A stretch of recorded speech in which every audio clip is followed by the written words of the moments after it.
Tapmadım ömrümde birce hoş günü. Sende mi azdırıp duman ömrümü? Ümidin elinden üzüldü elimi.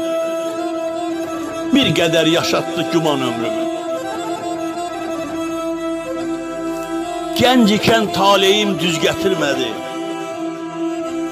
Yalvardım, o beni dost götürmedi. Ömrümün bağında gül bitirmedi.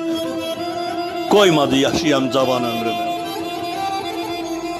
Ömrüm 40 ilinde çöllere düştüm. Qaçqın köskün olup dillere düştüm.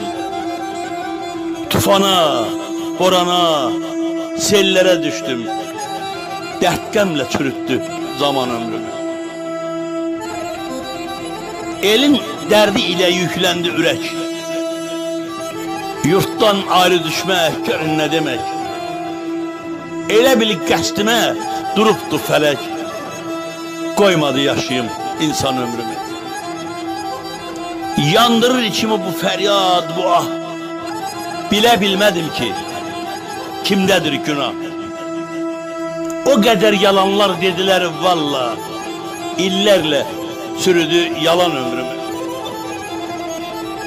Millerle haksızlık görüptü gözüm. Keçti belkelerle gecem gündüzüm. Səbrim tükenipti kalmayıp dözüm. Yaşayabilmirəm talan ömrümü.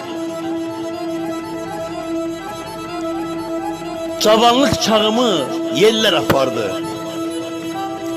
Arzu muradımı seller apardı. Mənasız ötüşen iller apardı.